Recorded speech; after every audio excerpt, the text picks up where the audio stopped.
안녕하세요. 저희 채널을 늘 사랑해 주셔서 대단히 감사합니다. 이효석 작가의 단편소설 노령근해 낭독해 드릴게요. 작가에 대한 소개는 이미 저희 채널에 이효석 작가의 작품이 많이 올라가 있으니까 참고하시면 되겠습니다. 단편소설 노령근해 소개해 드릴게요. 1931년 동지사에서 간행한 최초의 단편집에 수록이 되어 있습니다. 이효석 작가의 초기 동반자적 성향을 드러낸 작품이라고 평가를 받고 있죠. 제목의 노령은 러시아의 시베리아 일대를 일컫는 말입니다. 그러니까 노령근해는 러시아 인근 바다 정도로 생각하면 되겠죠. 두만강 하구를 건너고 국경선을 넘어서 노령연해의 연봉들이 바라다 보이는 해상의 세계도 육지의 세계와 마찬가지로 빈부의 격차가 현격히 드러납니다. 넘치는 음식과 술, 달빛에 어우러진 갑판 위의 살롱이 선경이라면 갑판에서 몇 길이나 아래에 있는 초열과 암흑의 기관실은 지옥의 세계로 묘사되고 있어요. 한편 기관실 석탄고 속에 숨어있는 밀항 청년은 살롱보이가 몰래 가져다주는 음식으로 겨우 지탱해 나가죠. 그런가 하면 3등 선실에는 돈 벌러 가는 사람, 돈벌이 좋은 항구를 찾아가는 여인, 러시아어 회화책을 외우고 있는 청년 등 북극, 즉 러시아에 대한 꿈과 동경에 차 있는 사람들로 가득합니다. 이 소설에는 일정한 주인공이 없고 뚜렷한 이야기나 사건이 없이 서술자의 눈에 비친 배의 정경, 그리고 여러 인간 군상을 묘사하고 있다는 점이 가장 큰 특징입니다. 이국에 대한 강한 동경과 빈부의 차에 대한 폭로 등 이효석 작가 초기 소설의 면모를 잘 드러내고 있다는 평가를 받고 있습니다. 이효석 작가의 작품들은 이미 여러 편 저희 채널에 올라가 있으니까요. 검색해서 들어보시는 것도 의미가 있을 겁니다. 재생 목록에도 작가별로 작품들을 따로 분류해 놓았으니까 참고하시기 바랍니다. 그럼 지금부터 이효석 작가의 단편소설 노령근해 낭독해 드릴게요. 동해안의 마지막 항구를 떠나 북으로 밤을 새우고 날을 지나니 바다는 더욱 푸르다. 하늘은 차고 수평선은 멀고 배전을 물어뜯는 파도의 흰 이빨을 차면서 배는 비장한 행진을 계속하고 있다. 마스트 위에 깃발이 높이 날리고 연기가 찬바람에 갈갈이 찢겨 날린다. 두만강 넓은 하구를 건너 국경선을 넘어서니 노령연해의 연봉이 바라보인다. 하얗게 눈을 쓰고 북극 서경에 우뚝 빛나는 금자색 연봉이. 저물어가는 갑판 위는 고요하다. 살롱에서 술 타령하는 1등 선객들의 웃음소리가 간간히 새어나올 뿐이요. 그 외에는 인기척조차 없다. 백골이 살롱 뒤 갑판, 은은한 뱃전에 의지하여 무언지 의논하는 두 사람의 선객이 있다. 한 사람은 대모테 안경을 쓴 청년이요. 한 사람은 코 높은 마우자, 즉 러시아 사람이다. 낙타빛 가죽 셔츠 위에 띈 검은 에나멜 혁대며 온 세상을 구를 만한 굵은 발소리를 생각해 하는 툭툭한 구두가 창빠른 모자와 아울러 그를 한층 영웅적으로 보이게 한다. 연해주의 각지를 위시해서 네르친스크 치타 방면을 끊임없이 휘돌아치는 만큼 그들에게는 슬라브족다운 큼직한 호활한 풍모가 떠돈다. 마우자는 대모테 청년과 조선말 아닌 말로 은은히 짓거린다. 냄새 잘 맡는 모모는 빨빨거리며 어디든지 안 쫓아오는 곳이 없다. 정신없이 의논하다가도 그들은 가끔 말을 그치고 살롱 쪽을 흘끗 돌아본다. 거기에는 확실히 모초에서 쫓아온 친구가 있을 것이다. 푸른 바다는 안개 속으로 저물어간다. 어디서 나타났는지 흰 갈매기 두어 마리 끽끽 소리치며 배 앞을 건너 안개 속으로 사라진다. 갈매기 소리 사라지니 갑판 위는 더 한층 고요하다. 페인트 냄새 새로운 살롱에서는 육지 부럽지 않은 잔치가 열렸다. 국경선을 넘어서 외지에 한 걸음 들여놓았을 때에 꺼릴 것 없이 진탕으로 마시고 얼근히 취하는 것이 그들의 하는 상습이다. 흰 탁자 위에는 고기와 과일 접시가 수없이 놓였고 술병과 유리잔이 쉴 새 없이 돌아다닌다. 대개가 상인인 많지 그들 사이에는 주권 이야기, 미두 이야기가 꽃피었다. 그들에게는 모든 것이 유리한 시장에서 어떻게 하면 싫도록 돈을 짜내볼까 하는 것이 대머리를 기름지게 번쩍이는 그들의 똑같은 공론이다. 서의 명령이니 쫓아만 오면 그만이지 바득바득 애쓰며 직무를 다할 것은 없다 라고 생각하는 모모의 친구도 한편 구석에서 은근히 어떻게 하면 배를 좀 불려볼까 하는 생각에 똑같이 취하고 있다. 유쾌한 취흥과 유쾌한 생각에 그들은 마음껏 즐겁다. 술병이 쉴 새 없이 거품을 쏟는다. 유리잔은 쉴 새 없이 기울어진다.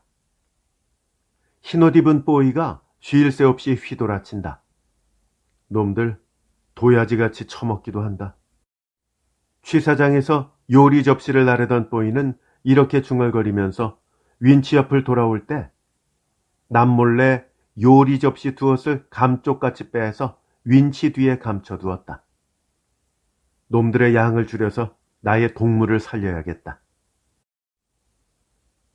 한편 살롱 가판에서 몇 길 및 쇠줄 사다리를 타고 내려간 곳에 기관실이 있다. 흰 식탁 위에 술이 있고 해가 비치고 페인트 냄새 새로운 선창에 푸른 바다 보이고 간혹 달빛조차 비끼는 살롱이 선경이라면 초열과 암흑의 기관실은 온전히 지옥이다.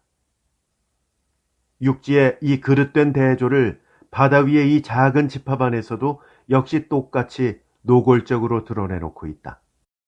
어둡고 숨차고 보일러 외열로 찌는 듯한 이 지옥은 이불을 꼬이다가 아흘의 동안이나 아래로 떨어진 사탄이 귀양간 불비오는 지옥에야 비길 바가 아니겠지만은 그러나 또한 시인의 환역으로 짜놓은 상상의 지옥이 이 세상의 간교로 짜놓은 현실의 지옥에야 어찌 비길 바 되랴. 얼굴을 익혀가며 아궁 앞에서 불 때는 화부들 마치 지옥에서 불장난치는 악마들처럼도 보이고 어둠 속에 웅크린 반나체의 그들은 마치 원시름 속에 웅크린 고릴라와도 흡사하다. 교체한 지 몇 분이 못 되어 살은 이그러지고 땀은 멋대로 쏟아진다. 폭이 2칸을 넘지 않는 좁은 데서 2칸이 넘는 긴 화저로 아궁을 쑤시면 화기와 석탄재가 보얗게 화실을 덮는다. 다 탄 끄르터기를 바켓스에 그득 담아내고 그 뒤에 삽으로 석탄을 퍼던지면 널름거리는 독사의 혀끝 같은 불꽃이 확확 불어오른다. 둘째 아궁과 셋째 아궁마저 이렇게 조절해 놓으면 기관실은 온전히 불붙는 지옥이다. 아궁 위에 6개 보일러는 100파운드에 넘는 증기를 올리면서 용솟음 친다. 불을 쑤시고 또 석탄을 넣고 땀은 쏟아지고 전신은 글자대로 발갛게 익는다. 양동이에 떠온 물이 세 사람의 화부 사이에서 잠깐 동안에 사라지고 만다. 사실 물이라도 안 마시면 잠시라도 견뎌나갈 수가 없는 것이다. 북극의 바다가 이러하니 적도 직하의 인도양을 넘을 때에야 오죽하랴. 이렇게 해서 배는 움직이는 것이다. 살롱은 취흥을 도두리만치 경쾌하게 흔들리는 것이다. 교체한 지 반 시간만 넘어도 화부의 체력은 낙지다리처럼 느른해진다. 부삽 하나 쳐들 기맥조차 없어진다. 보일러의 파운드가 내리기 시작한다. 먼 브릿지에서 항구의 계집을 몽상하던 선장은 전화통으로 소리친다. 기관의 주의, 속력을 높여라. 역시 항구 계집의 젖가슴을 환상하던 기관장은 이 명령에 벌떡 일어나 화실로 쫓아온다. 무엇들 하느냐? 화부는 느릿느릿 아궁에 석탄을 집어넣는다. 무엇해? 이러지. 너희들처럼 편한 줄 아니? 그러나 이것은 입 밖에 나오지는 않았다. 폭발은 마땅한 때를 얻어야 할 것이다. 부지런히 해라, 이놈들아. 기관장의 무서운 시선이 화부들의 등날을 재촉질한다. 그냥 부삽으로 쳐서 아궁 속에 태워버릴까? 3분이 못 돼서 재가 되어버릴 것인데. 이 똑같은 생각이 세 사람의 화부 머릿속에 똑같이 솟아올랐다. 깊은 암흑. 이 세상과는 인연을 끊어놓은 듯한 암흑의 공간. 철벽으로 네모지게 이 세상을 막은 석탄고 속은 영원의 밤이다.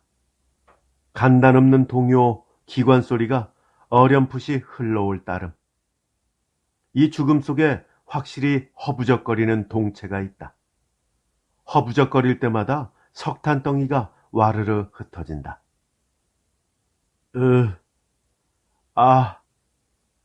이 원시적 모음의 발성은 구원을 부르는 소리라기보다는 자기의 목소리를 시험하려는, 즉 생명이 아직 남아있나 없나를 시험해 보려는 듯한 목소리다. 기맥이 쇠진하여 그 자리에 쓰러졌는지 잠시 고요하다. 와르르 흩어지는 석탄 더미 위에 성냥불이 켜졌다. 푸른 인광은 석탄 더미 위에 네 활개를 펴고 엎드린 청년의 초췌한 얼굴을 비추인다.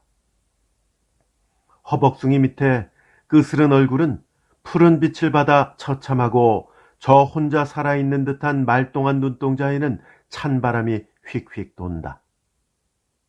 물! 절망적으로 외치면서 다시 불을 그었다.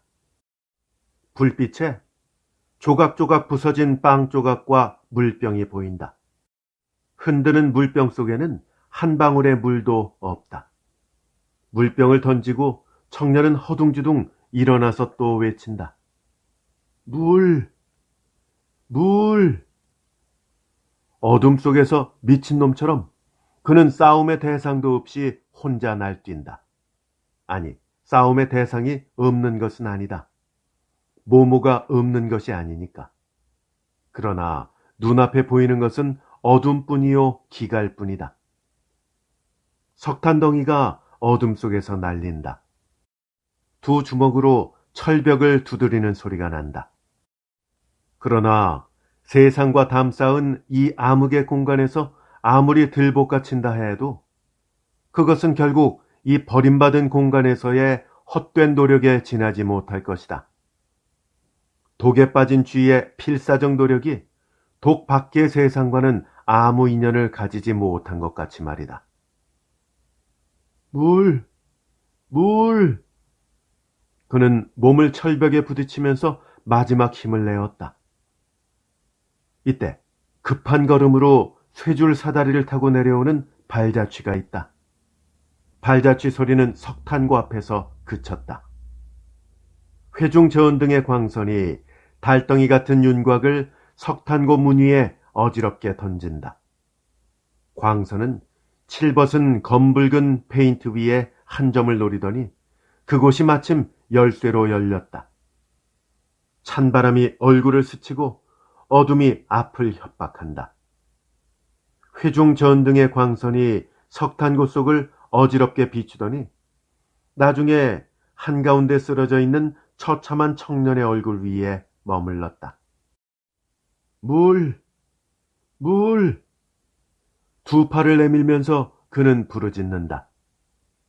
세상과 인연이 끊겼던 이 암흑의 공간에 한 줄기의 광명을 인도한 사람은 살롱의 뽀이였다. 미안하이 하면서 그는 청년을 붙들고 그의 입에 물병을 기울인다. 술을 따라라 잔을 날라라 하면서 놈들이 잠시라도 놓아줘야 말이지. 뽀이는 사과하는 듯이 그를 위로한다. 정신없이 물을 들이켜던 청년은 입을 씻고 숨을 내쉰다. 정신 좀 차리고 이걸 좀 먹게. 뽀이는 가져왔던 바스켓을 열고 가지가지에 먹을 것을 내놓는다. 고기, 빵, 과일, 그리고 금빛 레테로 붙은 이름 모를 고급 양주. 1등 선객의 요리를 감춘 것이니 범연할 리 없다.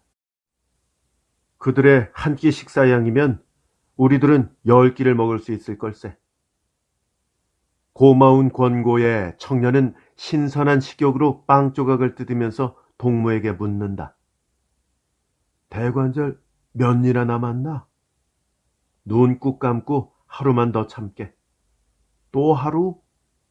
하루만 참으면 목적한 곳에, 그리고 자네가 일상 꿈꾸던 나라에 감쪽같이 내리게 될 걸세. 오, 그 나라에. 청년은 빵 조각을 떨어뜨리고 비장한 미소를 띄우면서 꿈꾸는 듯이 잠시 명상에 잠겼다가 감동에 넘쳐 흘러내리는 한 줄기 눈물을 부끄러운 듯이 손등으로 씻는다. 거기 가면 나도 이놈의 옷을 벗어버리고 이제까지의 생활을 버리겠네. 아, 그곳에 가면 동무가 있어. 마우자와 같이 일하는 동무가 있어. 울려오는 배 동요에 석탄 덩이가 굴러내린다. 파도 소리와 기관 소리가 새롭게 들려온다. 그럼 난 그만 가보겠네. 하루 남았는데 그동안 충실해야 되지 않겠어? 동무는 자리를 일어선다. 딱 하루야. 배나 든든히 채우고 하루만 꾹 참게. 틈나는 대로 그들의 눈을 피해서 내 또 한 번 오리. 회중 전등을 청년의 손에 쥐어주고 입었던 옷을 한꺼풀 벗어 몸을 둘러주고는 그는 석탄고를 나갔다. 한편 2개 층으로 된 3등 선실은 층 위나 층 아래가 다 10,000원이다. 오래지 않은 항해지만 동요와 괴로움에 지친 수많은 얼굴들이 생기를 잃고 떡잎처럼 시들었다. 누덕간발에 머리를 질끈동이고 돈 벌러 가는 사람이 있다. 돈 벌기 좋다던 부령청진 가신 낭군이 이제 또다시 돈 벌기 좋은 북으로 가는 것이다. 미주 동부 사람들이 금나는 서부 캘리포니아를 꿈꾸듯이 그는 막연히 금덩이 구르는 북극을 환상하고 있다. 부자도 없고 가난한 사람도 없고 다 같이 살기 좋은 나라를 막연히 찾아가는 사람도 많다. 그 중에는 3년 동안이나 한 입 두 입 모아두었던 동전으로 마지막 뱃삭을 삼아서 떠난 50이 넘는 노인도 있다.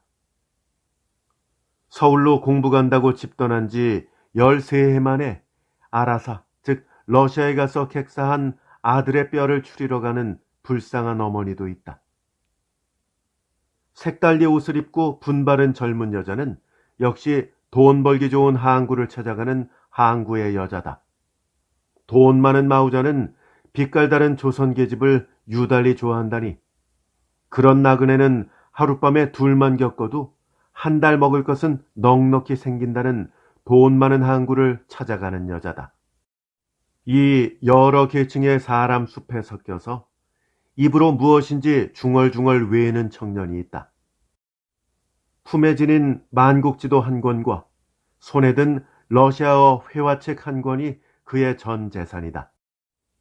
거개가 배에 취하여 악취의 코를 박고 드러놓은 그 가운데서 그만은 말끔한 정신을 가지고 러시아어 단어를 한마디 한마디 외워간다.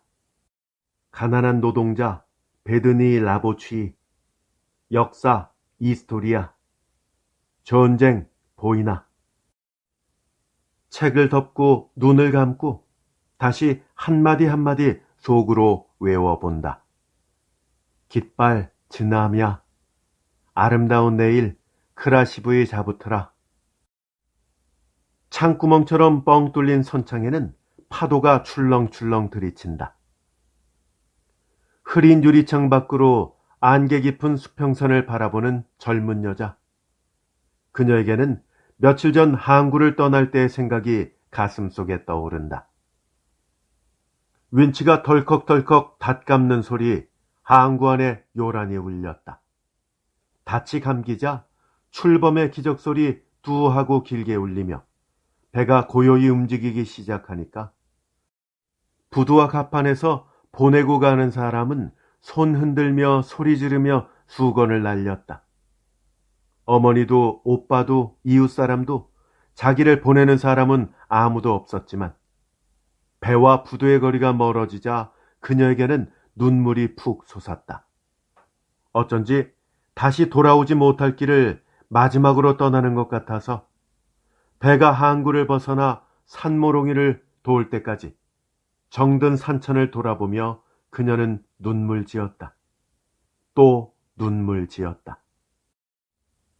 눈물을 담뿍 뿜은 깊은 안개, 선창 밖의 설이었고 갤 줄 모르는 애수, 흐린 가슴 속의 설이었다. 한편 데모테와 마우자는 무언지 여전히 은근히 짓거리며 3등 선실 안으로 들어와서 각각 자리로 간다. 러시아어에 정신없던 청년은 마우자를 보자 웃음을 띄우며 무언지 말하고 싶은 충동을 금할 수 없는 듯하다. 루스키 하라쇼. 루스키 하라쇼.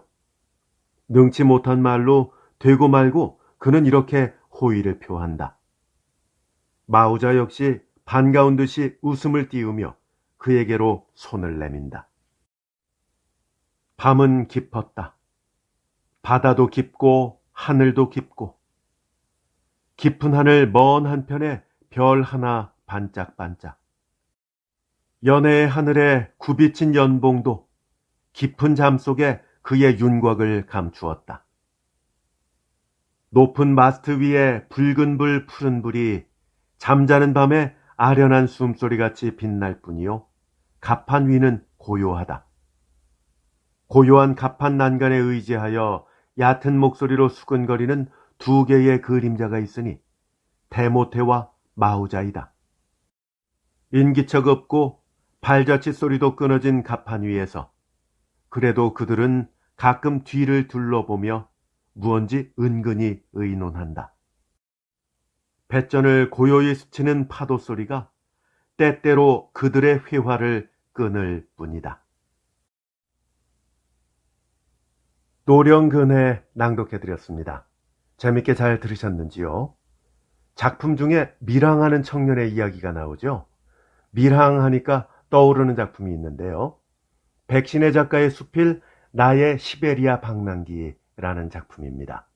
정말 재밌거든요. 작가가 19살 여학생 시절에 나 홀로 러시아를 여행한 좌충우돌 실화입니다. 당시로서는 이 여행은 엄청난 모험을 동반한 것이었겠죠. 백신의 작가의 나의 시베리아 방랑기 꼭 들어보시라고 강하게 추천드립니다. 본 동영상 설명란에도 링크를 걸어 두었습니다. 함께 해주셔서 감사합니다. 다음에 더 좋은 작품으로 다시 인사드릴게요. 안녕히 계십시오.